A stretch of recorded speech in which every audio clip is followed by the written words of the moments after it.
is solar energy? Solar energy is energy that is emitted by the sun. Is it considered renewable? Solar energy is considered to be a renewable resource because it supplies constant energy from a resource that will not run out, which is the sun. And energy from the sun has powered life on Earth for millions of years.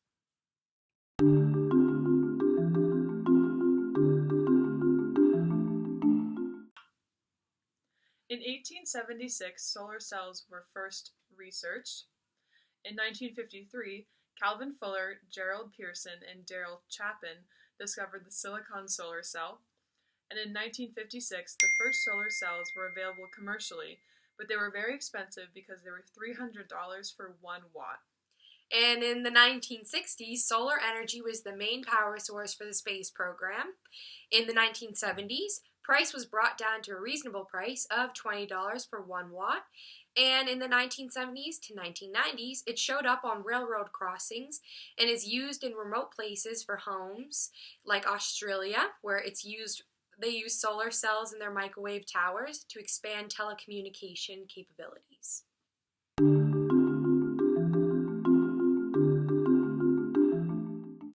One kind of solar energy is thermal.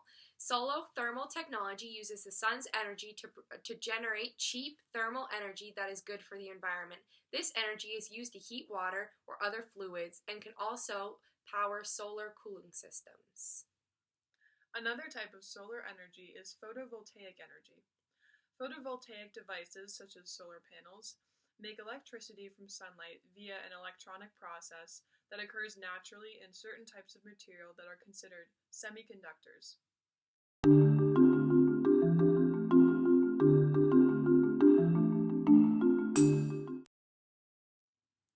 When photons from the sun hit the silicon semiconductor in the photovoltaic panels, electrons become excited and flow through the wires, which is electricity.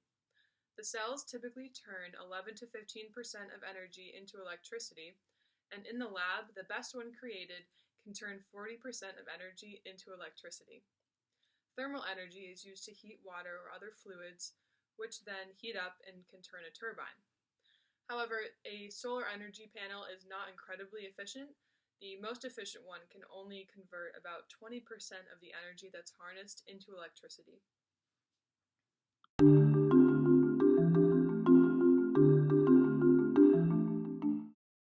In the U.S., the top 10 states that use solar energy are California, North Carolina, Nevada, Massachusetts, Arizona, New Jersey, New York, Texas, Hawaii, and New Mexico. And the top 10 countries that use solar energy worldwide are Germany, Italy, China, the US, Japan, Spain, France, Belgium, Australia, and the Czech Republic.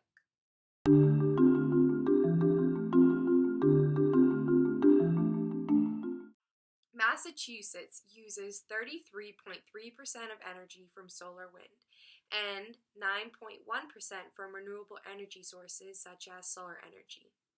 And in the US, less than 1% of the population uses energy from solar energy sources.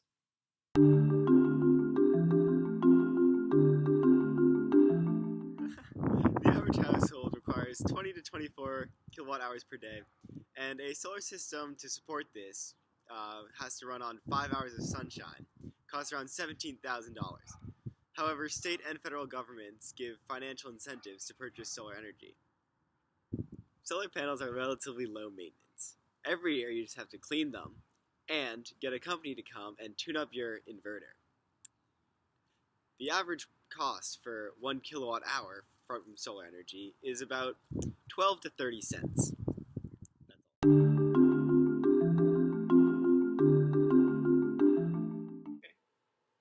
One advantage of solar energy is that it is infinitely renewable.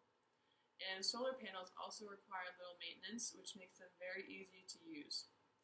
An additional advantage is that the panels contain no mechanical parts that could fail. The solar panels are noise-free, they reduce electricity bills, and they last a long time, with most of them having a 30-year average lifespan. One disadvantage of solar energy is that it cannot be created at night or during cloudy weather. Solar panels are, for the most part, very inefficient because even the most efficient solar cells can only convert about 20% of the sun's energy into a form that we can use. The initial cost of buying a solar panel can sometimes be expensive. The process of creating solar panels does release some pollution and uses many hazardous chemicals.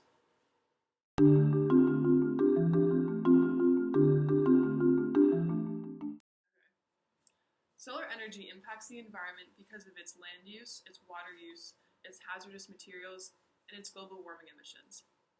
In terms of land use, large solar facilities can degrade the land they take up, which ultimately can result in habitat loss. There's little opportunity for solar institutions to share land with other agricultural institutions. And according to an article written by the Union of Concerned Scientists, estimates for utility-scale PV systems range from 3.5 to 10 acres per megawatt, while estimates for CSP facilities are between 4 and 16.5 acres per megawatt. In terms of the water use, some water is used to make solar panel components, but concentrated solar thermal plants use water the most for cooling. Many of the regions in the US that have the highest solar energy potential also have very dry climates, which is very problematic and forces them to kind of consider how much water that they use and make sure that they will still have enough. In terms of hazardous materials, there are several harmful chemicals that are related to the PV cell manufacturing process. Most of them come from the chemicals used to clean the semiconductor surface, and these chemicals include hydrochloric acid, sulfuric acid, nitric acid, and hydrogen fluoride. And if these hazardous materials are not disposed of properly, then they can severely harm the environment. In terms of global warming emissions, there are no harmful emissions released directly from the process of using solar panels, but the manufacturing, transportation, and installation of the panels does release small amounts of CO2.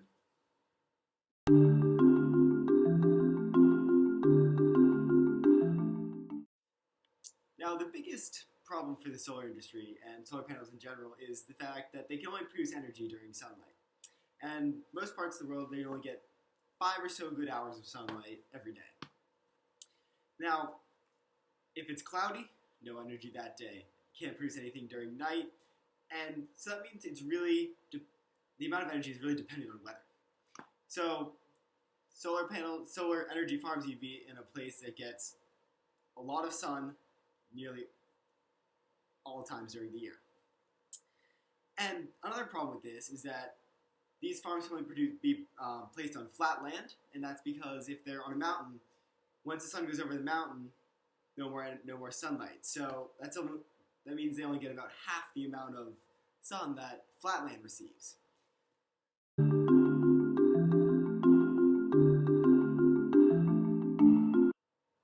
One of the great things about solar energy is that during the production of energy, there is no pollution. However, as we said before, when the solar panels are being produced, there is some. The other thing, pollution-wise, is the solar panels are made up of silicon and other toxic chemicals like mercury, lead, and cadmium that are very dangerous if they are not disposed of properly. And there is no noise pollution because solar energy is from the sun, and the sun doesn't make any sound.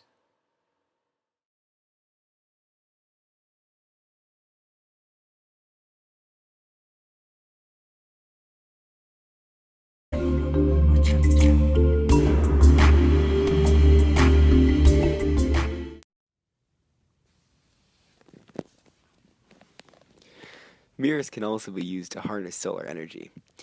Solar thermal power plants, like this one shown in the Mojave Desert in California, use curved mirrors instead of solar panels to capture the sun's energy and turn it into electricity. The curved mirror focuses the sun's light onto an absorber tube that is filled with synthetic oil that is then blasted with heat from the focused light. This heated oil then goes and boils water, which turns into steam, which then turns a turbine.